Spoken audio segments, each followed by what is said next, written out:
কৃষ্ণ তুমি দেখাও তোমার লীলা। ডেকেছ প্রভু শ্রীকৃষ্ণকে, তবে এসেছে এই শয়তান কংস, আর এই শয়তান কংসই আজ তোমাকে করবে নিজের লীলা দেখিয়ে ধ্বংস। Hello guys, this is Baaz ভাই and welcome to my video. তো বন্ধুগণ, আশা করছি তোমরা সবাই ভালো আছো, আর ভালো না থাকলে আজকের ভিডিওটা পুরো দেখো, মন টোন সব ভালো হয়ে যাবে। কারণ আজকে আমি কথা বলবো এই কলিযুগের রাধিকাকে নিয়ে, যে একদিকে কৃষ্ণ নাম জপছে আর অন্যদিকে অশ্লীল ভাষায় গালাগালি করছে। আমি জানি আমার মতন অনেক কৃষ্ণ ভক্তরাই আমার এই ভিডিওটার কমেন্ট বক্সে এসে আমাকে গালাগালি করবে। তাদের উদ্দেশ্যে আমি বলছি যে তোমরা ভিডিওটা শেষ অবধি দেখো, তাহলে অনেক কিছু বুঝতে পারবে। শ্রীকৃষ্ণের নাম জপ করলেই কেউ শ্রীকৃষ্ণের ভক্ত হয়ে যেতে পারে না, সেটাই আজকে আমি তোমাদেরকে দেখাবো। তো কানে হেডফোনটা পরে নাও, পরে নিচ্ছ, চলো শুরু করি।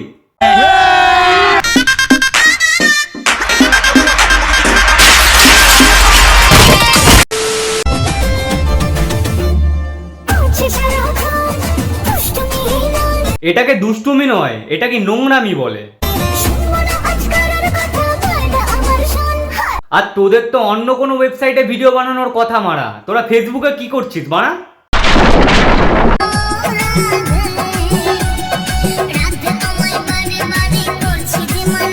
গলায় তুলসীর মালা ঝুলিয়ে আর ব্যাকগ্রাউন্ডে প্রভু শ্রীকৃষ্ণের গান চালিয়ে হতে চাইছো তুমি কলিযুগের রাধা। বলছি, তোমার মাকে তোমার বাবাই দিয়েছিল তো, নাকি দিয়েছিল কোনো গাধা?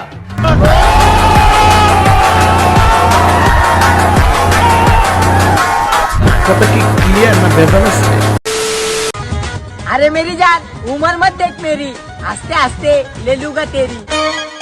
নিজে তো গাধার গাড়ে গেছেই, সাথে এই বাচ্চাটাকেও এখন নিয়ে যাচ্ছে, আর বাচ্চাটাও তো তেমনই, আবার এরম এরম দেখাচ্ছে। বলছি ভাই, নিতে তুই এখনো পারবি না, তোরটা অত বড় হয়নি, ঢল ঢল করবে, অনেক বড় গুহা তো।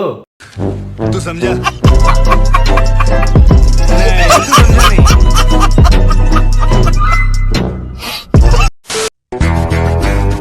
আরে ভাই, তুই হাজার জায়গা চুদিয়ে এসে আমার কাছ থেকে লয়ালিটি পেতে চাস? ভক্কানকির ছেলে। ভাই, তোর পেছনে আছে একটা সাদা গাড়ি, আর তোর থোবড়া দেখেই মনে হয় যে তুই একটা আস্ত 12 ভাতারি। তাহলে তোর থেকে আবার কে লয়্যালটি এক্সপেক্ট করে মারা?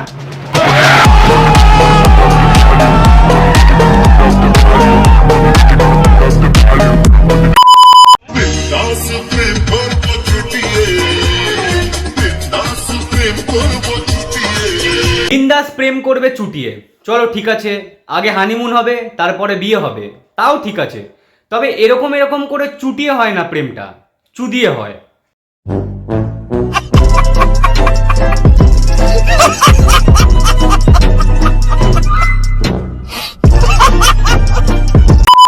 তো বন্ধুগণ, আজকের জন্য এতটাই। ভিডিওটা ভালো লাগলে অবশ্যই একটা লাইক করে দাও, কমেন্টে নিজেদের মতামত জানাও, চাইলে বন্ধুদের সাথে শেয়ারও করতে পারো। আর চ্যানেলে যদি নতুন হও তাহলে সাবস্ক্রাইব বাটনটা সেটা একদম ভেঙে দাও। আর যদি তুমি ভিডিওটা আমার ফেসবুক পেজ থেকে দেখছো তাহলে ফলো করে দিও মারা। দেখা হচ্ছে নেক্সট ভিডিওতে, ততক্ষণের জন্য ভালো থাকো, সুস্থ থাকো, লাভ ইউ অল।